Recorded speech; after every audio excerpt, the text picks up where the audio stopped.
Mark chapter 8. It was during that time that another large crowd gathered, for they had nothing to eat. Yeshua called his talmidim to him and said to them, I feel sorry for these people because they have been with me 3 days, and now they have nothing to eat.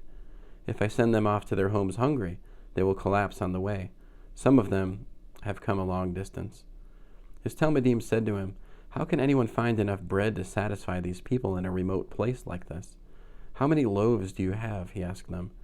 They answered, 7.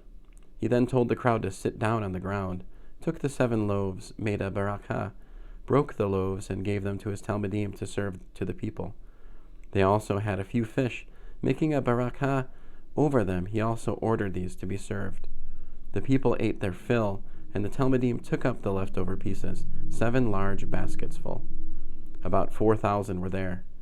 After sending them away, Yeshua got into the boat with his talmidim and went off to the district of Dalmanuta. The Parushim came and began arguing with him. They wanted him to give them a sign from heaven because they were out to trap him. With a sigh that came straight from his heart, he said, Why does this generation want a sign? Yes, I tell you, no sign will be given to this generation. With that, he left them, got into the boat again, and went off to the other side of the lake. Now the talmidim had forgotten to bring bread and had with them in the boat only 1 loaf. So when Yeshua said to them, Watch out, guard yourselves from the hametz of the Parushim and the hametz of Herod. They thought he had said it because they had no bread. But aware of this, he said, Why are you talking with each other about having no bread? Don't you see or understand yet? Have your hearts been made like stone? You have eyes. Don't you see? You have ears. Don't you hear? And don't you remember when I broke the 5 loaves for the 5,000? How many baskets full of broken pieces did you collect? 12, they answered him.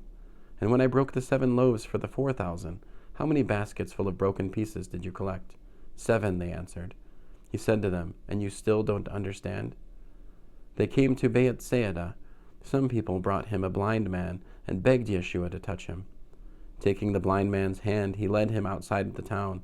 He spit in his eyes, put his hands on him, and asked him, Do you see anything? He looked up and said, I see people, but they look like walking trees. Then he put his hands on the blind man's eyes again. He peered intently, and his eyesight was restored, so that he could see everything distinctly. Yeshua sent him home with the words, Don't go into town. Yeshua and his talmidim went on to the towns of Caesarea Philippi. On the way he asked his talmidim, Who are people saying I am? Some people say you are Yochanan the Immerser, they told him.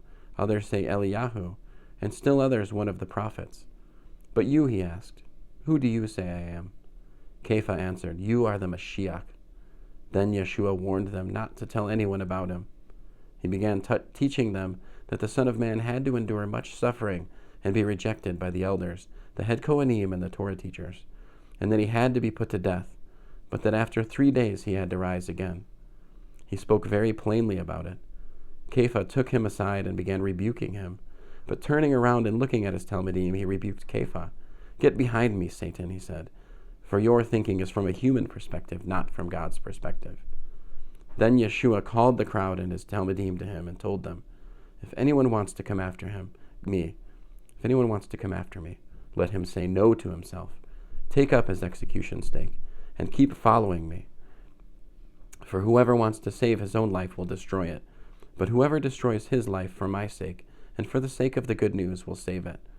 Indeed, what will it benefit a person if he gains the whole world but forfeits his life? What could a person give in exchange for his life? For if someone is ashamed of me and what I say in this adulterous and sinful generation, the Son of Man also will be ashamed of him when he comes in his Father's glory with the holy angels. End of Mark, chapter 8.